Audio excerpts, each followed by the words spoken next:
Guys, I saw this story on Metro Sport yesterday and I said, should I do it or not? But after reading through it and what a certain English international said, I said I should put it over to the viewers of Rokani Media Football and they tell me who is a better bowler. Who is a better bowler? On Rice and Thomas Partey. This England international has gone ahead and really hinted, all portrayed, that Declan Rice is the best midfielder in the world. He's better than Thomas Partey. He's better than Casemiro. He's better than Rodri. He's better than Sergio Busquets. He's better than Enzo Fernandez. Name it. Any CDM, you know. He's better than Caicedo. He's better than everyone in the world. And he's ranking him #1 when it comes to the best CDM in the world. Welcome to Rokani Media Football. Mikel Arteta has gone ahead and revealed Balogun return plans to Arsenal. We are going to look at that. And lastly, we are going to tackle the new deal that Thiago Silva has signed at Chelsea to keep him for a further 1 more year. Smash like button, comment and share. Rokani David is my name, and don't forget to subscribe to this channel so as not to miss out on stories that we do upload in here on a daily. Now, this story comes in at a perfect time when we are told by Athletic that Arsenal have made Declan Rice their priority signing. Now, why do Arsenal want to bring in Thomas Partey? Why do Arsenal want to bring in Declan Rice, yet they're having Thomas Partey? One would say that's the reason as to why Kylian Trippier based on to rating him better than Thomas Partey. But everyone is entitled to his own opinion. But I'm forced to react to this because I believe it's really way below the belt. It's under the belt, and some people are just overhyped. And we've seen this hype for so long, especially the English players. Amid this patriotism that we should be patriotic to our fellow countrymen, but you can't call salt sugar. You can't call salt sugar. That's it, because they nowhere taste the same. They nowhere taste the same. Let's see what he really said to Rio Ferdinand, because these quotations were got from the program of Rio Ferdinand that he hosts on YouTube known as the 5 UK. And obviously, he has gone ahead to really put out lots of things that really took me into a sleep mode. I was shocked, that's it, because Trippier said the following: Declan Rice is unbelievable. I don't know if you've watched the game the other day when Newcastle played West Ham. Just his intelligence, the way he breaks up play, how he travels with it. Powerful, unbelievable. Probably one of the best in the world, in what he does. So, when he says one of the best in what he does, one of the best in the world, but has Declan Rice even reached being one of the best in the world? You know, Kylian Trippier, let me school you. Performing at West Ham is not the same like performing at Arsenal or Manchester United or Chelsea. That's why it's very hard to see a player performing in the, or a player performing in the below teams, in the below top 6 teams, and being talked about as the best in the world. You would have said he's one of those that might become the best in the world. No player plays for West Ham will ever put up a season and be talked about as one of the best in the world. That's nowhere. That's nowhere. That's a lie. You can't call Declan Rice one of the best in the world. He can't, because he doesn't qualify to be. What has he done to show that he's the best in the world? You get? England was playing in the World Cup against France. Did he win the midfield battle over Tchouaméni and Rabiot? He didn't. He didn't. And we're not talking about the best in the world. Tchouaméni is nowhere near the best in the world. But he's a promising talent that he might be the next Casemiro. He might be the next Thomas Partey. He might be the next Sergio Busquets. You get? So, I believe Tchouaméni is better than Declan Rice. And you're referring Declan Rice to be the best in the world. To be the best in the world, you have to perform at the best level of football. Good enough, Arteta is interested in Declan Rice, and if at all he manages to get him to Arsenal, then we'll find out whether he is really the best in the world, having played those games, because Arsenal is a platform for him to show us that whether he's really the best in the world. And if at all he comes up at Arsenal, plays in the Champions League, performs well, game in, game out, then he will get that accolade and that will be attached to his name. But right now, don't expect anyone to call Declan Rice as one of the best in the world. It's a crime. It's abysmal to include a name of Declan Rice amongst these names, Thomas Partey and Casemiro Rodri. It's a crime. It's a crime. And he has gone ahead to give his reasons. Let's first look at his reasons and see what he's really saying, because we might be slating him, yet we have not yet really gone through his reasons. He says, that is clear and Trippier, that as defenders you appreciate like me. As defenders you appreciate like me. You appreciate the likes of Michael Carrick or Declan Rice. It makes your job easier. They just mopping everything up now. This is another blunder. There is no way you can put Michael Carrick in the same statement with Declan Rice. Michael Carrick was a bowler. He was technically gifted. He never needed to use his physical attributes to break up plays and really combat the opponents or the plan of the opponents and do the checkmates. He never needed that. He only used his brain. The passing technique, Declan Rice doesn't have it. The composure of Michael Carrick is really out of this world. Where was Declan Rice watching the game of football from?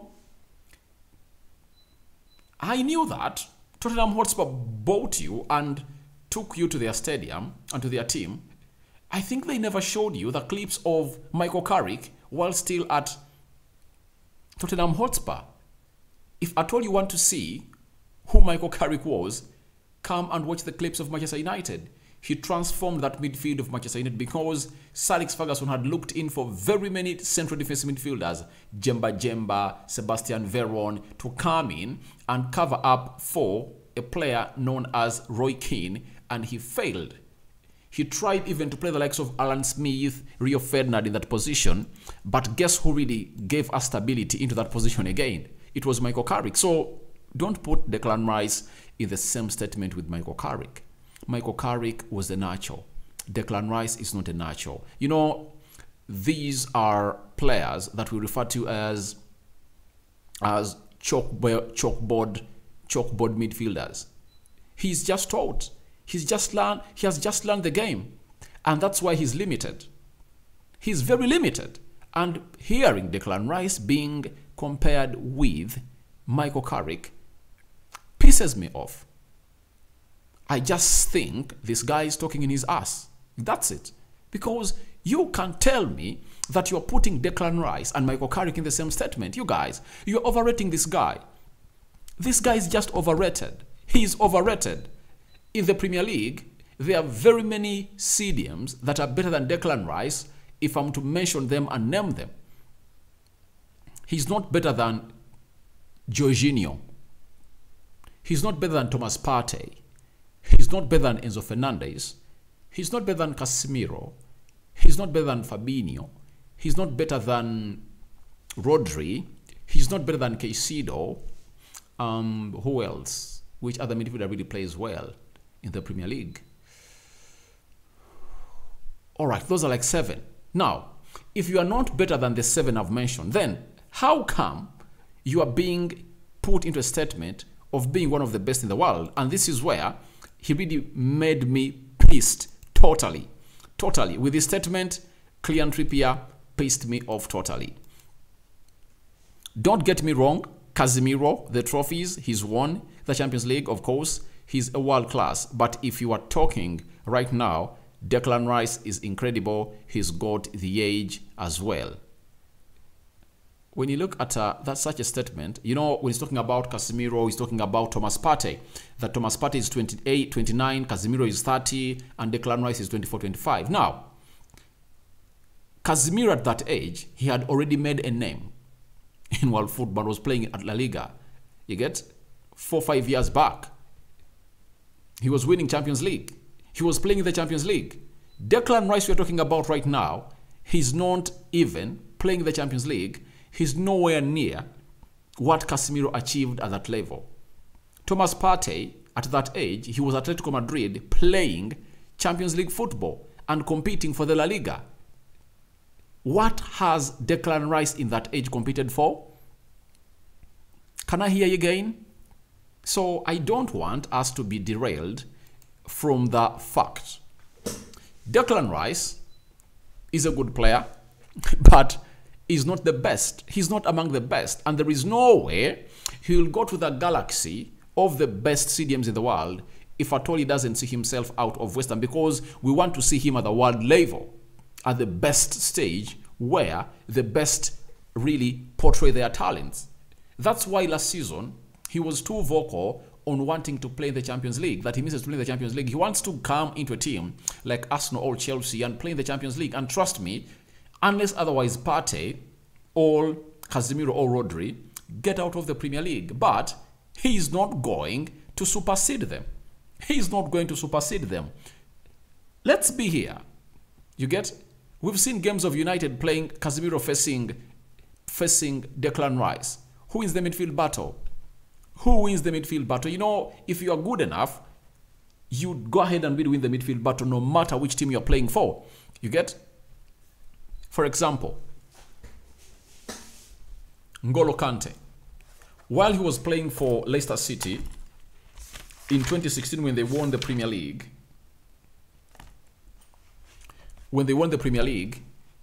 he won every midfield battle for a team he played against. You get? Against Chelsea, against Manchester United, against Arsenal, Liverpool, Tottenham Hotspur, name it. That's why, after that season of Leicester City winning, everyone was talking about N'Golo Kante. And I believe he was voted the player of the year because he showed what he has got. It doesn't need you to be playing for Arsenal to really win the midfield battle over Casemiro to prove him that I'm the best. That's it. Look at Caicedo. He's at Brighton. But do you know how many midfield battles has won? Very many. And that's why I've always told Arsenal fans that if I'm an Arsenal fan, I would very much want to have Caicedo at my team than Declan Rice. Because Declan Rice is not a natural according to me. And I believe he's limited. Caicedo is a baller. He's a natural.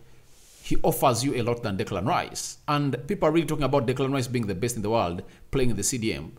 When even going forward, his game is limited. You get?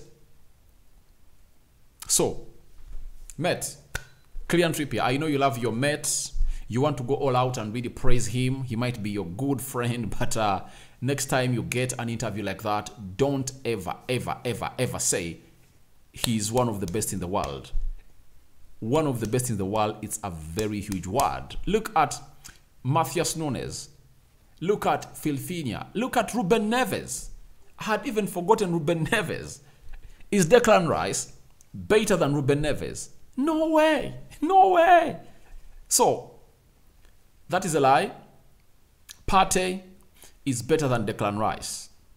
Casemiro is better than Declan Rice. That's it. Stamped, sealed, and shipped. But your thoughts are welcome in the comment section below, because there might be some of you who think that Rice is better than Thomas Partey, but I don't agree with that debate. And the reasons he has really given are not convincing at all. Now, let's leave that at that, and let's go to the manager of Arsenal talking about Balogun. Balogun has got ahead to score, is it 14 goals in the League One of France, and he's really on fire. The manager of Arsenal today had an opportunity to answer a question of Balogun. He said, I'm very pleased, and when you look at the numbers and what he's doing, it's just incredible. It's very rare to see that, but he's got something special. That's why we decided to give him a long-term contract and have faith in him. So, Arteta is a manager who really believes in Balogun, and Faron Balogun has also not forgotten what he's really good at for a team of Arsenal. And while in France playing that game of football, he's really trying to send a message to Mikel Arteta that, please, I'm here firing in goals, and I think I can go in and really be better than Eddie Nketiah. And in 21 games, he's going to have to score 14 goals. No one at Arsenal has scored 14 goals this season, and he has 1 assist, meaning that in 21 games, he has been involved in 15 goals. That shows you how superb and great this guy is. Arteta went ahead to explain more about Balogun and said, and give him a long period, and he needs now, because the one loan he is having now is really different to the one he had before at Middlesbrough. But that one was very necessary to see the outcome of what he's having now. So Arteta looks like they had given him a test and see all really check out what this player can really offer to Arsenal. But as it stands, it looks like it's in the plans of the manager, and it might help Arsenal for not to sign a third striker in the summer, because Arsenal are looking for a third striker, and Balogun, with the attributes he has got, good quick fit, clinical finisher, and he's tailor-made for the Premier League because of his physicality, I believe he might find himself into the Arsenal squad next season. I think Arteta is one of those managers that really liked Balogun on the instant. Do you remember the game that Arsenal opened up the season when Brentford beat them by 2-0 at the Community Stadium? By then it was called the Brentford Community Stadium. Who led the line? It was Balogun. I think it was Balogun and Eddie Nketiah. So he saw the potential he had, and that's why he loaned him to Middlesbrough, banged in some goals, but in League One he has really took it to the next level, because the other one is the first-tier league of French football, and he has scored more goals than Kylian Mbappe, Lionel Messi, Neymar, and very many others. It shows you how special this guy is, and Mikel Arteta is looking to get him back to the team of Arsenal. So let's wait and see what Arteta's decision is going to be at the end of the season, but I believe he's so much elated and he wants to bring this boy back at Arsenal. Maybe if they feel like they are going in for Vlahovic or any other world-class striker, they might sell him, because I've seen a team of AC Milan wanting to pay close to 50 million euros for this guy to have him on a permanent deal. If at all I'm Arsenal, I take the money and I put there a sell back clause. When we come in for him, you give us the player. That's it, because you might send him to Serie A and obviously replicate what Victor Osimhen is doing. Osimhen came in from League One, and now at Napoli he's scoring game in, game out. So it's better to put back a buyback clause for that player if at all you're going to sell him. Now, after that, let's talk about Thiago Silva. 38 years of age. He doesn't look his age if at all you see him playing. He's still fast, comfortable on the ball, and he's leading by example of that Chelsea central defense. And now it has been confirmed that Chelsea have gone ahead to give him a new deal and has put pen to paper. That is Thiago Silva. And it's confirmed Thiago Silva signs a new deal with Chelsea, valid until 2024, as reported earlier today. And this is what he said: when I signed my first contract here, it was to just do 1 year. Now it's already the 4th. It's very special moment for me to sign and stay at Chelsea. So he's a very good defender, and his leadership skills are really needed so much at Chelsea. And the likes of Badiashile coming in through are going to be the latest beneficiaries from this guy, because they are going to learn a lot from him. The likes of Chalobah will also learn from him, and Wesley Fofana, because I don't believe that he's going to be having enough game time as has been having when Fofana comes in through, because when you're having Badiashile and Fofana, it might be one of those defenses that Graham Potter would like to build and really combat the attacks of the opponents in the Premier League and the Champions League. But the experience he brings to you, and him having not slowed down at that age, it shows you how much has kept himself in shape. He's not an injury-prone player. That's it. At the age of 38, he's playing like a player who is at 21 years of age. I think experience is the one that really drives him the more in his game of football. Then the Chelsea chairman, Todd Boehly, And the co-controlling owner, that is Egbali, said, Thiago Silva, world-class talent, his experience, quality, leadership skills are vital to our vision going forward. We are thrilled he extends his contract. We look forward to more success with him. What a player. What a player. And he won a Champions League with Chelsea. He won the FIFA World Cup with Chelsea. He won the Super Cup with Chelsea. And he was one of those players that really mourned when Jorginho left Chelsea to go to Arsenal that he was the most vocal player in the dressing room. So that is it for now. And guys, we call it a day for now. So your thoughts on to Rice better than Thomas Partey are welcome in the comment section below. I want to see your reasons. And then after getting to know your reasons, I'm going to bring you the tally sheet or the stat sheet and compare these two after getting your opinions, and we get to know who is better, who is a better player than the other, as Kylian Trippier is claiming that this guy is better than Thomas Partey and Casemiro and Rodri. He's the best in the world. So your thoughts to that are welcome in the comment section below. Then your thoughts on to Thiago Silva having been given a new contract at Chelsea are also welcome in the comment section below. And lastly, feed me in about the plan of Mikel Arteta on Flaron Balogun being revealed right now. Good night, good morning.